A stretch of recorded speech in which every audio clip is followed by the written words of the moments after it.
Ya. Kalau kita bilang ke pers mahasiswa itu kan pasti yang sering dialami teman-teman itu nggak pembedilan, sensor, kemudian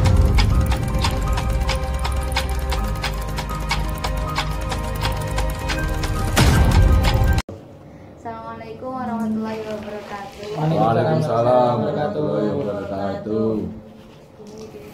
Langsung. Kayak apa sih? Kayak apa? Yo, Selamat mulai. sore, seperti biasa rutinan tupis. Selamat sore.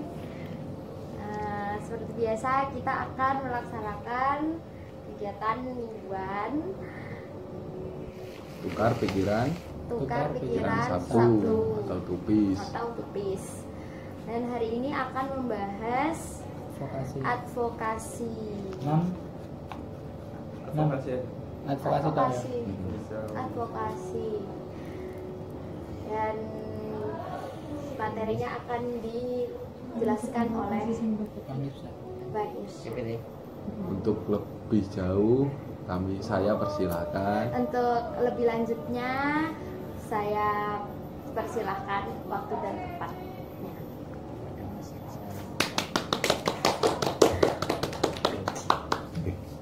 Terima kasih atas perhatian dan kesempatannya. Assalamualaikum warahmatullahi wabarakatuh. Waalaikumsalam warahmatullahi wabarakatuh. Salam mahasiswa.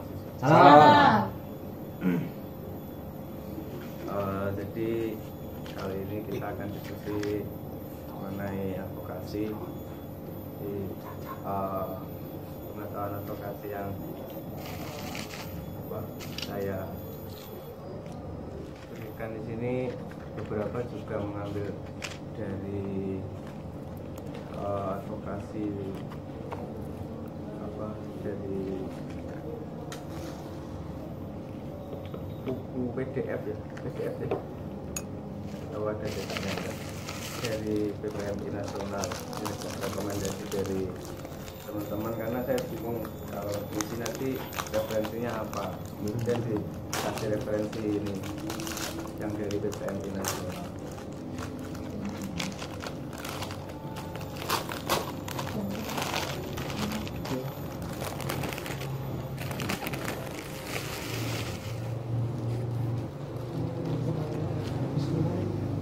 Kamu PPKI N. Putus.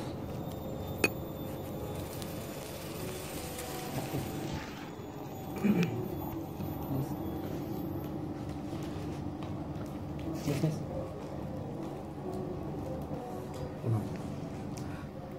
Jadi kalau saya mengacu dalam bukunya PPMI Nas terkait advokasi itu bermulanya karena pers mahasiswa itu memang dalam kegiatan kejurnalistikannya itu mengacu pada Undang-Undang Nomor 40 tentang Undang-Undang Pers itu.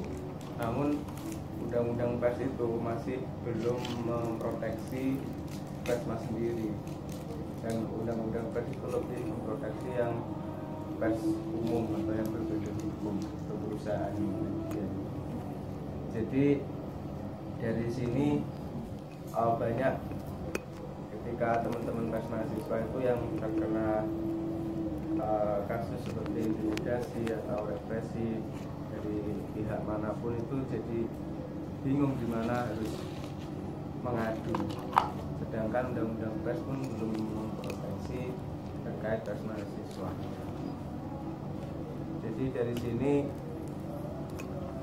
perlu adanya advokasi dari teman-teman pers mahasiswa untuk mendampingi atau menyelesaikan kasus yang ada.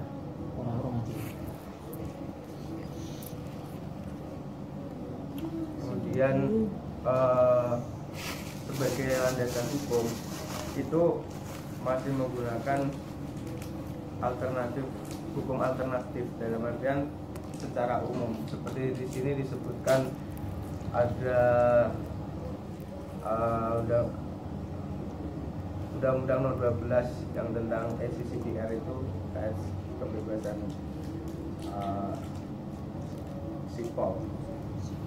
Itu terkait kebebasan berekspresi dan memberikan pendapat dan sebagainya.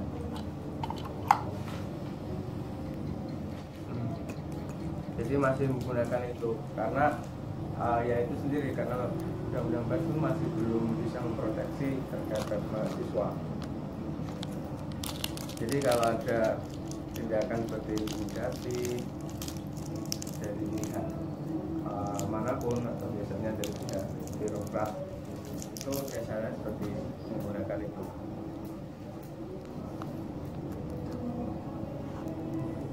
Kemudian mengenai jenis advokasi, di sini menyebutkan 3 menurut Satrio Aris ini, tapi waktu saya kuliah dosen saya juga menyebutkan ada 3. Oh iya, fasih ya Irsyad. Ya pas ya. Lali. HTN. Fasih. Yes mas. S ya. Oh, Hes. S ya. Sudah. Tulisan Gombal. Mas Rojak kok Gombal ini. Aku ini juga belum nangkat sih. Mas Ya, Rojak. Mas Gombal. Mas Rojak nama aslinya. Mas Gombal yang mau. Ya, mau iya. Tapi terang macam kopi.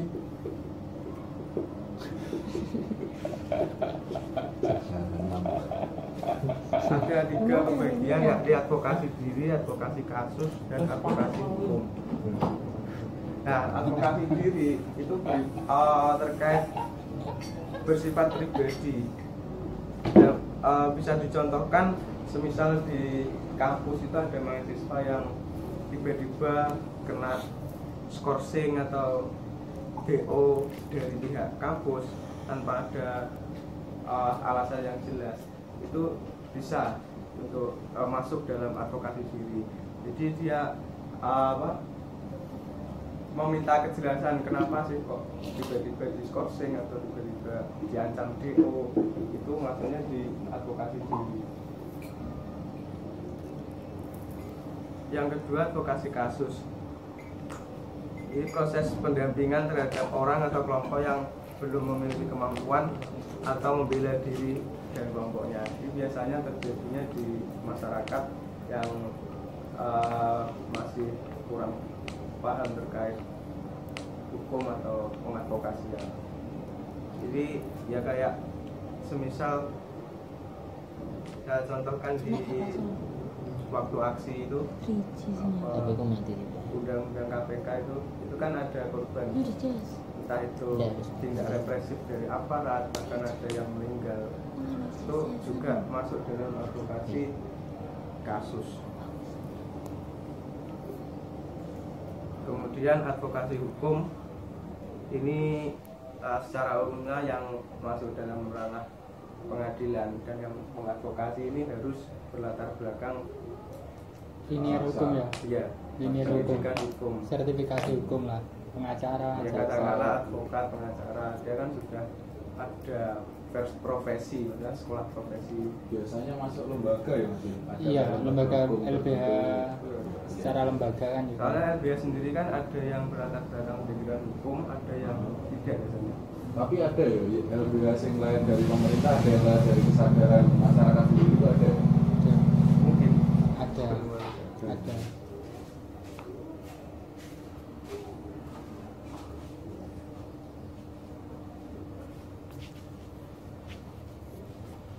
Kopi aku nang ndi?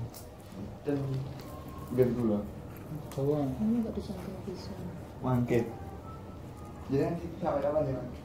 Saya jalan kelas aku balik nang kelas. nah kalau di luar ini itu juga ada dua pembagian terkait advokasi. Yang pertama itu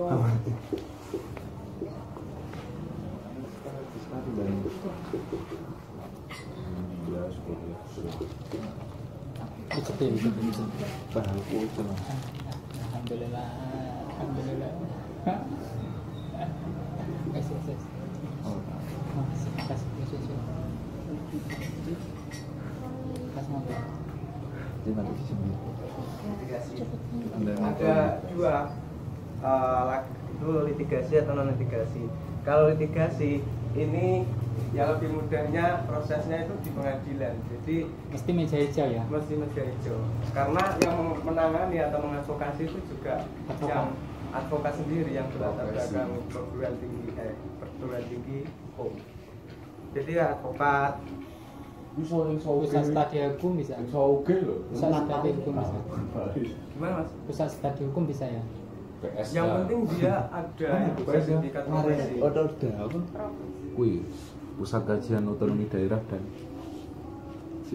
civimus Yang penyelesaian Center of Civil Nusantara. penyelesaian di dalam pengadilan bukan di luar. Ini biasanya ya ke advokat, pengacara, penasihat hukum, kuasa hukum. Jadi Hotman Paris lah ini. iya mau gue lah. Beda loh. Beda bet. Jadi kayak apa? Kalau istilah kan teman-teman biasanya nggak asing ya, kayak advokat, pengacara, penasihat hukum, kuasa hukum gitu. Jadi sedikit saya sharing juga bahwa makasih. Kayak advokat dan pengacara kira-kira apa bedanya? Nggak ngerti. Nggak paham. Atau penasihat hukum atau kuasa hukum? Nggak ngerti apa. Belum paham. Seakan-akan hampir sama loh. Penasehat biasanya nasehati. Konselor barang konselor apa ya? Konselor apa hukum? Konsultan kan? hukum ya? Heeh. Kalau Ada definisinya. pengetahuan saya Tapi konsultan ini beda loh. Konselor aku kok konselor. Konselor terapis. Loh, Konseling. Nah, ngono kuwi, Walah. tapi lah konsultan ini lek bebas. konselor hukum. ya Konsultan hukum. Ora, nah, jenenge. diksimu Kayak keliru. Tak pas ngono loh. agak ini anyar. Iya, masih beda kok. Nah. Psikiater hukum. perbedaannya Psikiater itu sebenarnya advokat dan pengacara itu sama ya. Cuma dulu saya lupa ada undang-undangnya itu berapa ya. Yang penting dulu ada perbedaan antara advokat dan pengacara. Kalau advokat dia itu ketika pengukuhan atau pengesahan itu sertifikat advokatnya itu bisa beracara di seluruh Indonesia. Sedangkan Berlaku. pengacara Pengacara. itu hanya dalam wilayah yang Lokal. dia tergantung mas, tergantung dia dikukuhkan di mana. Sektoral lah mas, gitu. Misal ada advokat yang dikukuhkan di Tulungagung, jadi dia hanya bisa beracara di Tulungagung, Selebihnya nggak bisa, tidak bukan bisa seluruh ruangnya. Indonesia. Kalau nggak di Tulungagung ya Jawa Timur lah. Berarti kalau acuan seperti itu ada yang internasional juga kan? Kayak Hotman Paris sih kayak di Singapura, di luar negeri juga ada. Orang yang di luar itu biasanya kalau luar itu apa nggak melalui itu apa HI. HI, HI, Hubungan internasional. hubungan internasional. itu berarti dari segi anu Bang ya? Dari segi wilayah. Iya. Internasional. Nah, kalau penasihat hukum dan kuasa hukum adalah gitu. Sebenarnya Apa, juga Mas? sama, penasihat hukum Hukum. sama kuasa hukum. Lah, Nggak ini ngerti, nggak psikiater ngerti. hukum. Ini cuma istilah sebenarnya. Kalau Analis hukum. ada kalau apa? Sepengetahuan saya, penasihat hukum itu khusus di hukum pidana. Kalau kuasa hukum di perdata. Oh. Cuma ada dosen saya menyatakan sama dua-duanya. Oh. Tapi ya Acuannya mau Waduh. lo. Teman-teman gitu. Cemburu lah, Pak. Jumur jomblo. Ya. Penasihat hukum orang Kuasa. Kuasa penasehat itu pidana, lek kuasa itu Perdata. perdata. Nang TV kadang kleru nyiarne ngono ya. Nah terus Iya, sering kleru. Gimana ya? Media ya kan. Ya kadang ada yang bilang ini penguasa hukum dan penasihat hukum itu sama. Tapi ada yang mengatakan kalau penasihat hukum itu yang apa pengadilan pidana PN, kalau di sini pengadilan negeri. Kalau kuasa hukum itu pengadilan agama perdata. perdata. Kemudian ada Santai-santai. non litigasi. Ini Oh lebih iya, mudahnya masih di luar pengadilan. Jadi kasusnya itu nggak bahaya menjajah. belum sampai masuk pengadilan itu bisa saja selesai. Nah ini pembagiannya ada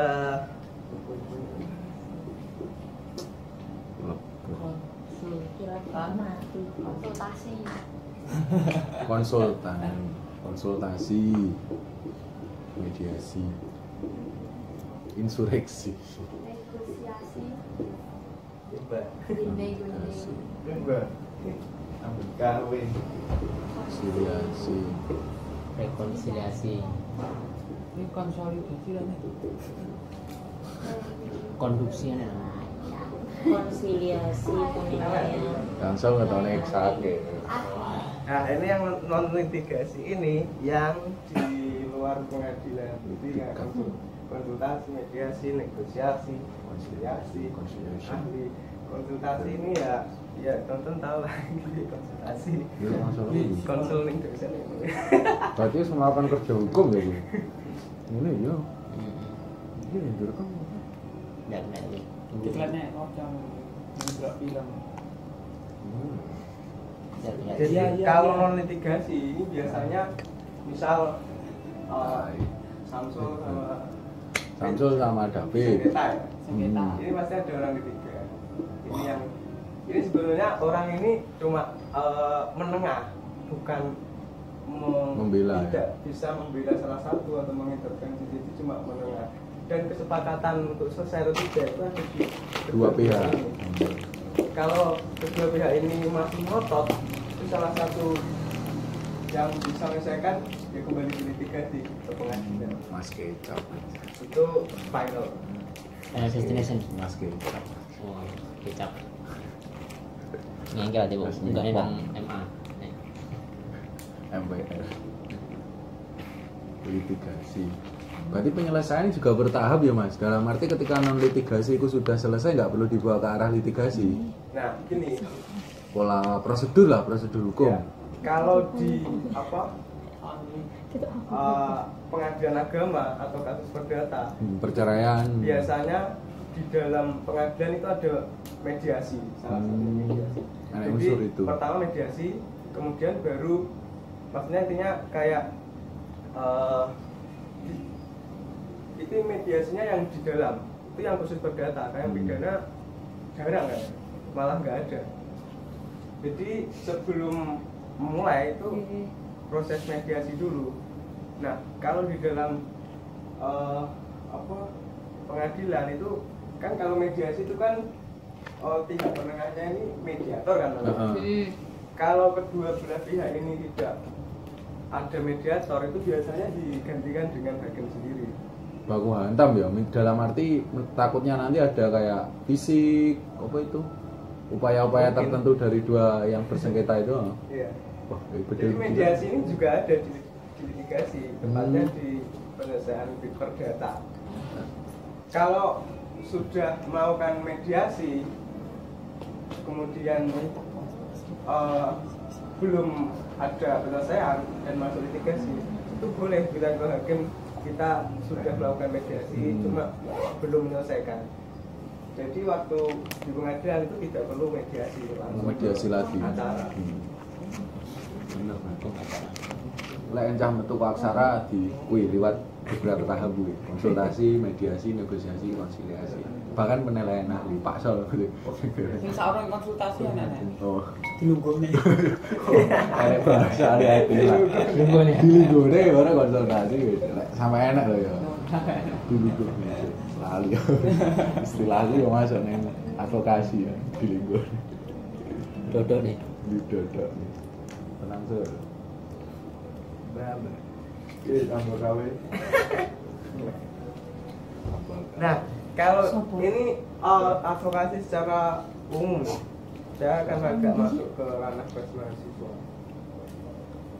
Jadi seperti yang saya katakan awal tadi, itu beberapa kasus yang bersma alami itu kayak Bersma alami ini apa ini Mas? Ya. Istilah apa ini bersma alami? kayak pembedelan ya ini pasti tahu. Mas Rifki ben suka istilah pembedelan. Pembedelan, Sweeping.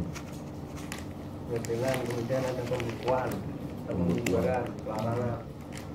bahkan di drop out. Kayak yang itu kan sampai di DO mana? 17 Makassar ya? mahasiswa ya Makassar kalau nggak salah itu. UPI. Makassar ya UPI. Makassar. Kristen ya kan. Kebangsaan Indonesia. Nah, karena ini masih di draftnya PPMI, saya juga terlalu paham keseluruhan karena di sini juga membahas teknis ya. Karena saya juga bukan siapa-siapa juga. PPMI Mas, bukan PMI. Oh iya. Kalah tadi. Jadi PPMI, udah sama-sama. PPMI Mas, PPMI. Tapi nih nggak FI siapa-siapa. Woi. Bahasa ngono. Tuh, nying. Ya wes ya gak Mantap ada. ya. Ya oleh rasa. Bebas gendera yang ini. Ini netral. Ini lagi sendiri kok. Tapi lek gelem go gendera ini wis gede dhewe. Pek. Saat ini. AM ini. So, Oh, ini. SPI Arab buat sendirian yang sibuk open recruitment. Ya. Kalau kita bilang ke pers mahasiswa itu kan pasti yang sering dialami teman-teman itu kan pembedilan, sensor, kemudian intimidasi. Nah di situ advokasi kita sebagai pers mahasiswa bergerak di situ. Jadi mengadvokasi teman-teman yang mengalami tindakan seperti itu. Kalau luar mungkin bisa nggak asli? PPMI luar itu Luar ya. Luar planet ada lah. maksudnya di luar dari pers mahasiswa. Oh, advokasi. Kira-kira teman-teman ada yang tahu. Aji itu bukan Persma ya tapi. PPMI Yang PPMI apa ya? pernah ada nggak? Saya kurang tahu kalau saya. Sama soalnya. Sama. Yang saya tahu cuma PPMI Ya itu mungkin lebih ke penguatan sesama teman-teman pers jaringan. Itu advokasi itu mampu itu. Itu lebih ke umum Mas Al. Ya LBHI, Walhi gitu yang berjalan biasanya. kritis. Ya piye Mas?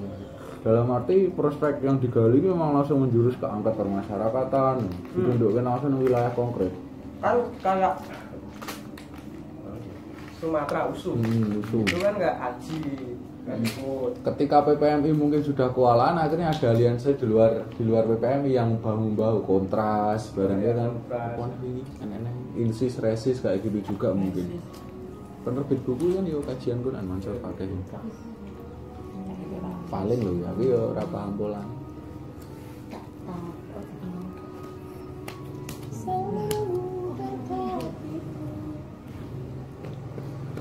Nah, selebihnya di sini memang pembahasannya secara teknis. Kayak saya kembangkan sedikit, misal ada lembaga pers di bawah naungan PPMI itu yang mengalami itu tadi yang saya sebutkan kan, pembedaian dan sebagainya itu alurnya pengaduannya di DK kemudian baru dinas. Itu kalau di PPMI. ya yang di bawah naungan PPMI.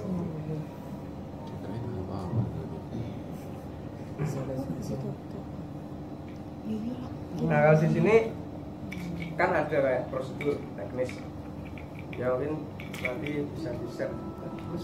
Sudah tadi Sudah. sedikit Jadi kayak kami membaca. nanti membuat suratnya gimana, pengaduannya gimana di PPMI dan sebagainya. Masuk. Hari kalau tuh apa mulai kita gitu paksanya di rumah usaha kalau bisa kita dari awal selesaikan. Itu didiskusikan. Tak mencari Itu dulu. lah tak cari itu dalam jalur sokongan. Koneksi.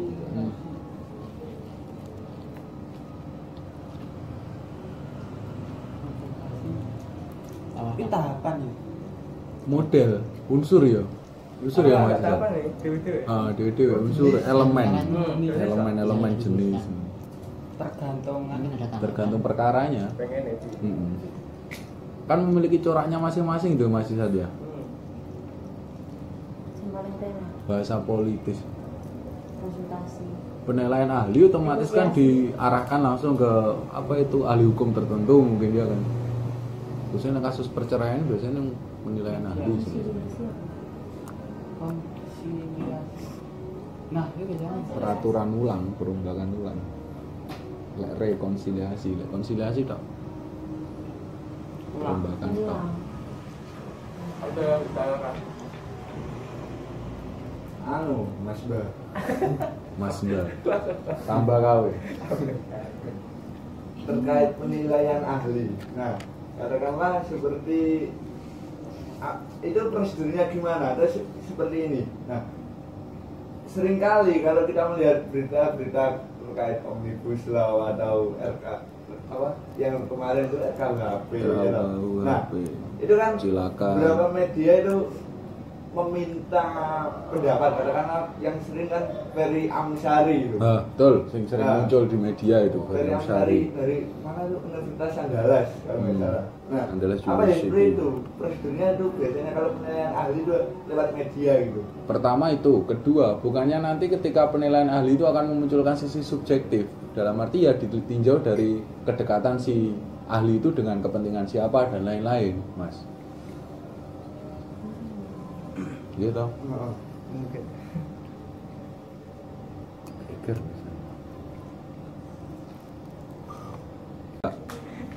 Kalau menurutku bisa jadi gitu. Kayak siapa tadi? Ferry Amsari. Ferry Amsari itu Ferry Amsari. apa? Guru besar gitu. Itu ketua pusat konstitusi Universitas Andalas kalau nggak salah. Andalas University. Oh. Oh. Yang sering kan itu, kayak kemarin lobby-lobby pas itu kan diundang presiden juga. Kami anu tau Pas pemilihan. RKUHP kemarin.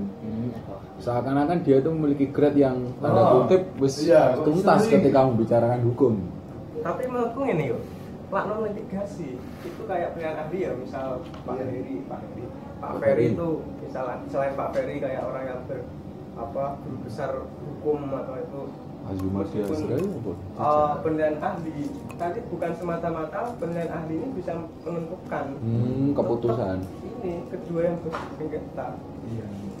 Kalau menurutku ya kalau di non litigasi Semangat ya sebatas pengamat ini ya, pengamat Iya. sekaligus memberikan apa ya, tawaran atau Informasi.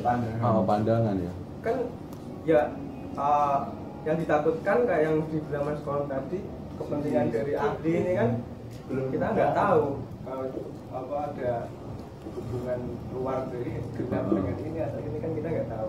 Nah mestinya kalau keduanya itu meskipun kita menggunakan pilihan ahli ya, kalau keduanya itu salah satunya misal pilihan ahli ini kan cuma bersifat itu nggak cuma penengah kan ya, semua itu penengah kalau saya katakan. Kalau ada salah satunya ini ada yang tetap nggak terima, bisa ya satu-satunya jalan beralih di litigasi. Jadi nggak semata-mata ini semua ini bisa apa iya Menuntaskan. tidak memihak ini. Lah ngomong kayak hampir sama sih, iya sama. Maksudnya dalam dua sengketa itu ada satu orang ketiga lah. Nah posisinya orang ketiga itu ya ini batas memberikan apa pengetahuan secara ahli, misal masalah hukum ya hukum, masalah ekonomi,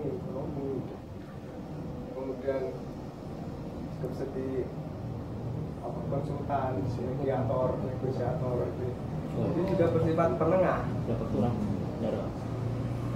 Jadi istilahnya ya memantik lah, memantik kedua yang bersengketa itu kan dengan teknisnya sendiri dia kurang paham, maksudnya kan ada seninya lah kalau mau mendamaikan orang itu ada seni. Benar. Kayaknya gitu. Ada yang dikompori Seni dulu, memahami ada lah. yang Nah, jadi dari situ yang bersifat penengah ini bukan semata-mata bisa menentukan ini yang benar, ini yang salah. Bukan semata-mata gitu, Mas Ban. Jadi tetap pada dua yang bersengketa ini. Nah, memang nggak terima, gue gila, final. Salah. Hijau. sekat ya, porem Iya. Oke, masuk. Penilaian ahli. Oh iya. Saksi ahli. Kan saksi ahli kan wes di dalam ya. Di dalam adil lah. Dia ada saksi ahli selungguh nih pengadilan dibayar. Nah ini kan di luar. Aku kadang bingung, Mas Yesa. Tapi bingung Mas. Ini enggak perkara lain misal. Kalau kita lihat kan gerakan tertentu yang dilakukan oleh akar rumput, misal Kamisan atau lembaga masyarakat tertentu yang berkumpul untuk mengkritik penguasa misal. Ketika dia melakukan kayak apa itu kalau bukan tumpang pitu yang untuk nyemain sikile kemarin loh, kakinya apa? Kendeng. Kendeng lah. Apa pemerintah takut ketika si masyarakat itu melakukan kegiatan-kegiatan semacam itu? Kakinya disemen, membungkam untuk menolak apa? Makan ya? Apa namanya kebiasaannya? Mogok makan, mogok berpuisi. Ya. Karena saya takut kalau di acara ada yang mogok menulis seperti David ini itu gimana kalau dalam kacamata advokasi itu? Mogok menulis ini soalnya ini beberapa hari ini. Kalau aku melihat kayak di itu ya kendeng semen ya, itu kan bentuk kekecewaan masyarakat dengan dia mengekspresikan dengan menyemen kakinya atau menutup mogok itu. Yang saya tanyakan apakah negara takut? Dalam arti apakah bentuk-bentuk model permogokan itu juga menjadi ancaman bagi penguasa tertentu? Misal kalau di kampus kita sendirilah DMAI atau SMAI memiliki otoritas tertentu untuk menjalankan terkait kebijakannya misal. Tapi ada mahasiswa ada yang mogok kuliah atau mogok untuk berorganisasi, mogok berdiskusi, mogok menulis dan lain-lain. Itu apa juga menjadi ancaman untuk penguasa yang karena dalam kasus tertentu biasanya kan kalau dalam tradisi apa ya? Saya pernah lihat itu kebijakan Korea kalau nggak salah di kasusnya apa itu? Pak Yol ya anarko Korea dia kan mogok untuk makan 2 tahun kalau nggak salah. Bertahun-tahun lah pokok. Hanya demi untuk memperjelas bahwa dia itu tidak bersalah misalkan. Dan iya bentukannya. Bertahun-tahun pokok Pak Yol itu menolak makan ya Pak. Menyiksa diri misalkan. Tapi menurutku penyadaran. dia cuma ngono tok yo ora barbar emang. Harus ada tindakan. Dalam artian yo koyo misal vokasi ini yo dia ke pihak yang kalau misal kalau kendeng itu masuk pengetahuanku sudah masuk pengadilan. Ya, jadi di samping dia berekspresi seperti itu juga melalui proses itu. Berarti model-model seperti itu bisa dijadikan alat untuk menarik simpati ngono ya. Alah umum. Soalnya ya itu pengetahuanku kayaknya sudah masuk itu buruh ya itu. Masuknya di buruh industrial ya. Kan takutnya mungkin apakah negara memiliki kebijakan seharusnya mensejahterakan akhirnya itu rakyatnya tidak makan kan otomatis dia menyalahi aturan yang telah dibuat oleh negara kan seakan-akan.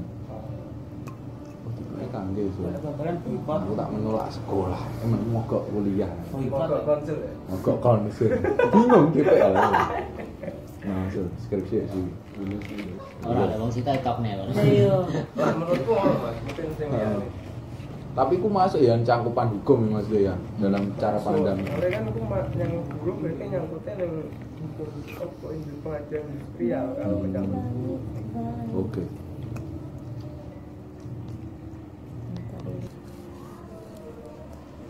Oh, Mbak Nurin. Salah. Mengadvokasi diri doang. Iya. Gitu ya, Pak. Soalnya yang advokasi di sini ya advokat atau orang yang mumpuni yang ada yang sesuai di bidangnya untuk beracara. Misalkan nih Mas, advokat terus terjerat satu kasus, apa dia bisa mengadvokasi dirinya sendiri? Ahli hukum dituntut oleh orang lain.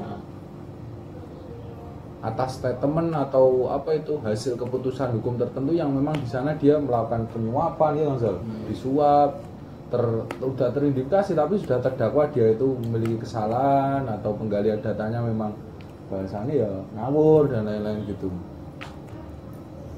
Apa butuh bantuan wong liya Bang ya? Kok tukang cukur iso sing nyukur maksudnya iki. Ataukah itu memang sudah diatur dalam regulasi hukum? Hukum yang komunikasi kok. Karet. Ini kan boleh. Iya. Butuh wong liya. Mane wong ora iso urip dhewe. Pengetahuanku kan advokat pengacara kan non pemerintahan yo. Non pemerintahan. Non pemerintahan. Jadi misal koyo DPR masalah kan nek dewan komisi. Dewan Kehormatan. Dewan Kehormatan DPR. Itu yang mengadvokasi. Enggak, ini anu kan Oh, DPR. contoh. Tapi lah ini menurut non pemerintahan yo berlakunya kayak biasa, orang biasa. Orang biasa. Berarti dia nggak menyandang posisi sebagai advokat dalam peradilan. Balik ke hak sipilnya ya, hak sebagai masyarakat sipil. Jadi setiap orang entah itu advokat ataupun non advokat ketika masuk dalam meja peradilan dia tetap harus menyertakan advokat lain. Sebagai pemenuh untuk penyelesaian perkara. Kan anu tuh Bang, aku pernah naruh iki ketika masuk peradilan seseorang itu lek saelingku wajib membawa pengacara. Yeah. Kalau dia tidak punya pengacara maka peradilan menyediakan pengacara untuknya. Ngono. Tidak ada cara. Pengangguran. Kayak anu loh Bang, YLBHI loh. Dia kan ada advokat secara sukarela. Secara sukarela. Jadi non profit. Nirlaba. Asfi dia kan ngomong Asfi, dia ya. nggak pengen dibayar, orang kan bisa saja. Kerja sosial nih ya, Oh, tanpa tapi dia pamrih. yo advokat. Dia perlu bisa beracara di pengadilan. Kadang logonya gambarnya timbang. Maksud saya kalau ada peluang apa jenis advokasi solo karir itu kan mempermudah. Anu yo, belum tahu ya. Belum kayak gini. Jadi dituntut langsung karo advokasi aja. Oh, nggak Tidak bisa ini, loh. Statementnya jelas ini logika fallacy ini. Oh. Biasa, oke. Aku kurang tahu betul. Ini kok tak cari tahu. Dari mana Si di Soalnya yo kemungkinan yo, Iya Bang. Kayak soalnya ya bisa saja kemungkinan maksudnya dia advokat dia kena kasus kan kemungkinan bisa ya.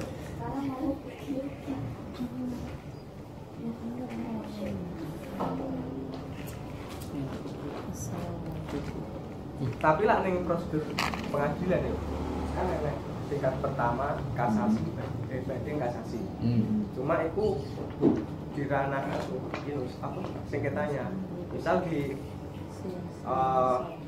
tingkat pertama itu kabupaten, PN, PA itu pihak yang bersengketa itu nggak terima, yang menaikkan ke banding. Banding itu di provinsi, kalau di sini Surabaya. Dan kalau nggak terima lagi kasasi itu apa di apa pengadilan tinggi, bukan MA, Mahkamah Agung. Jadi itu kalau sengketa ya tingkatan sengketa. Terakhir itu Sitino PK. PK. Ada istilah PK. pengajuan kembali. peninjauan Peninjauan. Pak Cipsuk. Tapi Main bola ya, Manchester Pak Cipsuk. bayarnya Iya. Mungkin yo berapa ngono Oh, sekali sekali PK. PK dari duit kan. Nang ini gratis nang PK. Gratis bola, bal. PK. Karep. Biasanya di akhir ya, di akhir sesi ya. Satu ini konsideran. ada Sidang kongres. organisasi harus sidang. Iya bodoh jadi. Tapi akeh guyon. Jadi guyon. Gue Mbak. Hukum gitu lah. Karena lulusan Biasa. terima bukan komedian. enaknya memang kasasi. Kasasi. Oh iya Bang, ini tanya lagi. Dalam apa ya? Sepengetahuan saya, seorang advokat yang bisa memandu atau menemani klien itu adalah orang yang memiliki sertifikasi sehingga dia bisa disebut advokat. Nah, apa sih sebenarnya kriteria advokat itu selain dari sertifikasi, maksudnya dari bentuk, dari kualitas? Masuk, apakah mungkin ada pengakuan sosial dari lingkup tertentu atau keterikatan sosial dengan orang-orang memang ada di lembaga tertentu, apa itu menjadi acuan kredibilitas gitu, kualitas seorang advokat? Lebih ke latar belakang, karena mungkin saja ini dipermasalahkan kenapa sih masyarakat biasa itu padahal dia pintar sekali terkait hukum, tetapi karena tidak memiliki sertifikasi pengakuan. dia nggak bisa melakukan apa-apa. Kayak Persma itu kan saya rasa ini teman-teman paham hukum gitu loh. Tetapi karena Nggak dia tidak punya punya Otoritas. Padahal ibuku yang dia itu seorang advokat. Dia mengakui kalau anaknya tampan. Gitu. Anakku ganteng dewe kan upaya advokasi kalau anakku bagus dewe. Apa? Ya saya terus no sih. Aku nggak Iya. menang. Tapi ibuku kurang biasa kan dia. Otomatis apa statementnya nggak digape oleh orang lain. Anakmu loh elek.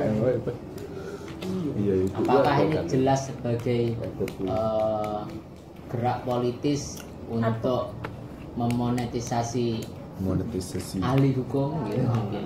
benda akeh ngono ya. Sarjana hukum. Oke. Menurut undang Iya. Tenang-tenang. advokat itu kan sudah diatur di Undang-Undang Nomor 18 Tahun 2003. Diingat-ingat tafsir hukum nanti kan. Nah, bab 2 Pak Isolio, pasal 2. Heeh. Di wacana ya, Pak. Iya.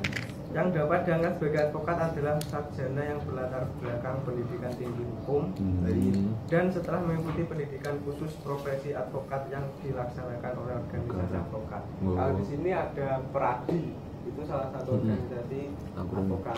Jadi ini, yo bagi kalian yang mengidamkan jadi advokat atau pengacara, kamu nggak iso lulus sarjana hukum langsung bisa jadi perlu ada pendidikan profesi Lebih dalam ya. karena mau SSI kan Bertebaran. Ya bro kayak sih. Oh, berarti aksara nggak oleh bentuknya vokasi.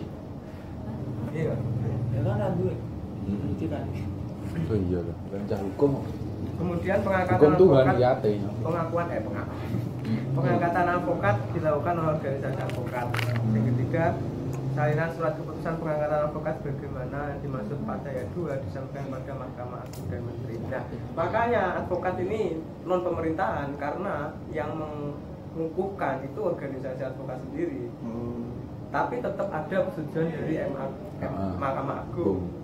Nah, jadi kalaupun dia paham dengan hukum, kalau dia tidak mengikuti profesi dan tidak mendapatkan legalitas sebagai advokat, dia tidak bisa beracara. Itu biasa contoh konkret ketika kita kena apa itu tilang.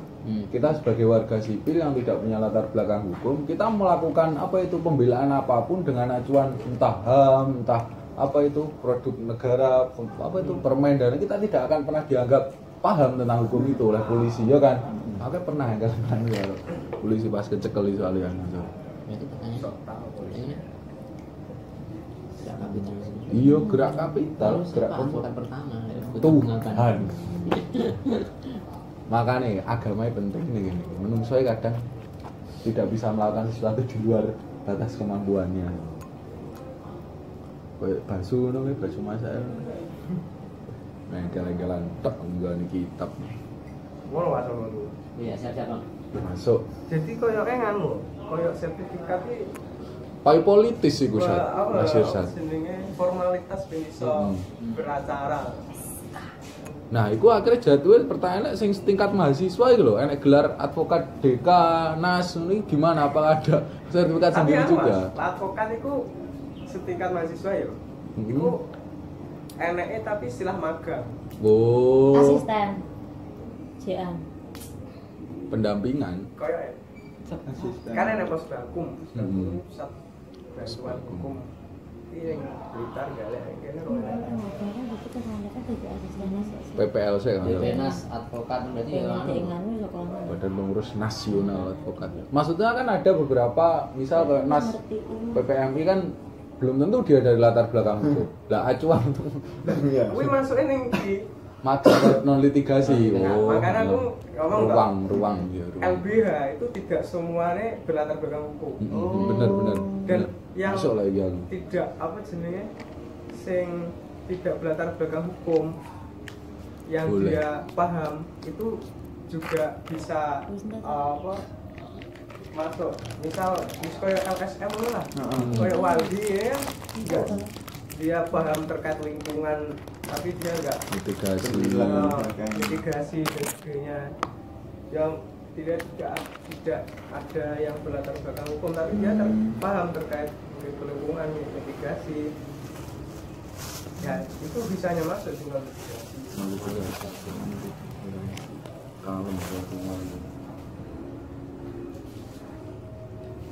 karena itu berarti maksudnya non litigasi. Ini Bang ya. Aku oyane kurang pernah nemui langsung advokat pers mahasiswa nasional, kurang pernah ya. Advokat pers mahasiswa. Mas Wahyu ga ya? Tapi masih apa advokat Mas Wahyu? Advokasi. Simbolitasnya departemen advokasi dong. Aku nemu yo istilahnya Advokat. advokat Pers. advokasi, mesti nama yo. Hmm. Kayak advokat kan yo secara umum dhewe ngertine yo advokat sing ning pengadilan. Subjek, iya, Tapi sing pelaku. advokasi yang orang mengadvokasi yang di luar pengadilan itu aku bingung jenenge apa. Lek aku tahu krungu kok ngene. Jadi paralegal. Nah, paralegal ku ingin Bang. Paralegal ku Terminologi yang juga ada yang bersertifikat. Oh. Masalahnya. Akhirnya ini tetap membutuhkan matre, tanda tangan dari tetap doa, cetak biru dan lain-lain kan so. Kadang Cuma biasanya itu sekadar kayak pelatihan. oh. Pelatihan. Kan sering kali ngono kan Mas Isan. Ketika masyarakat itu takut untuk memblow up ini ke meja hijau, dia lebih suka untuk menggunakan cara pandang adat kan ngono. Misal ada maling, ada pencuri kan langsung dibaku hantam dan lain-lain. Samarku ngono Ipan iki wis ngono lho. Jadi ya SH hukum. Nah, kayak mediator ki yo. Mediator ki yo ana sertifikate. Ini sertifikat ya. Minimal mode. Sertifikat mediator. Nah, sertifikasi khusus. Iki tapi menurutku iku sing ning anu jero pengadilan. Enggak kok peh iso mlebone demit ngetokne gitu. Sertifikate kuwi enek masa kadaluarsane apa lewat duwe sertifikat kuwi iso terus. Abadi. Heeh. Baru. Kayak SK perpanjang deh. Lek biasane kaya seumpama katakan cuma lulusan SMA terus melu pelatihan apa sing iso jadi pembicara bla bla dia iso bayar 12 juta dan itu bisa apa jenenge lek ngarani ya ngono ki dadi pembicara ngene tapi cuma selama 1 tahun tok. Jadi sertifikatnya berlaku semasa ada ndek ibune iki apa yang ngono apa use abadi.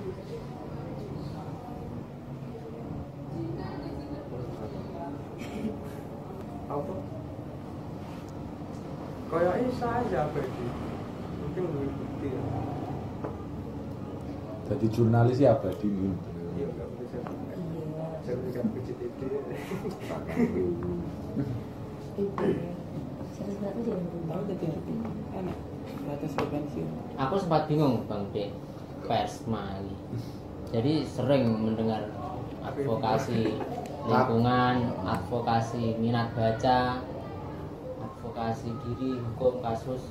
Bahkan ketika di sweeping satpam gitu kan. Ini loh, advokasi minat baca. Apakah memang pers mahasiswa itu semacam buat istilah sendiri gitu yang meluaskan beradvokasi?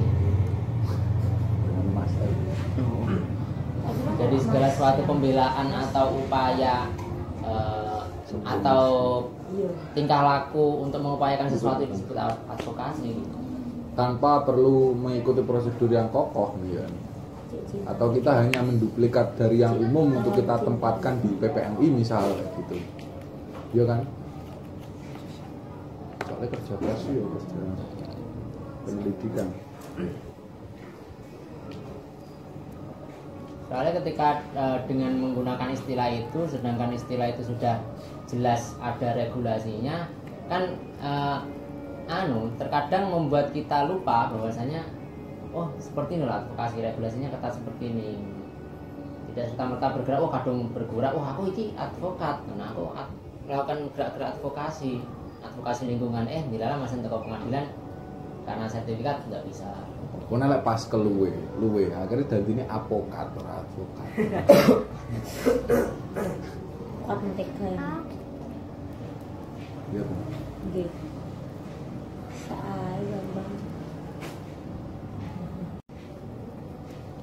misal dia melakukan advokasi yang di luar berlatar belakang hukum ya, itu ya menurutku dia hanya bisa mengadvokasi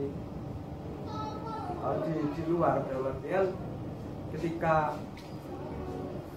kasus itu sudah masuk meja hijau itu dia nggak bisa masuk, dalam artian cuma dia cuman hanya menyuplai data, membantu cari bukti. Koyok anu lah, koyok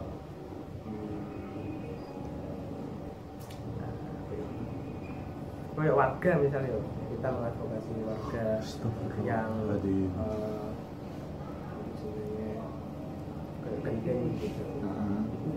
Kan warga kan kurang paham terkait regulasi, terus mungkin di situ ada yang paham, dia mengadvokasi meskipun tidak berlatar belakang sarjana hukum, dia kan bisa memberikan support dan sebagainya. Ternyata kamu itu sebagai mungkin ini ya, misal warga kan kadang buruh ini kan kadang tidak paham semua kan terkait ketenaga kerjaan atau perburuhan itu. Jadi di situ bisa mengasih pengetahuan, ternyata dia punya hak atau dan sebagainya, itu juga sudah mengadvokasi dia. Penyadaran. Iya itu. Allah. Masuk.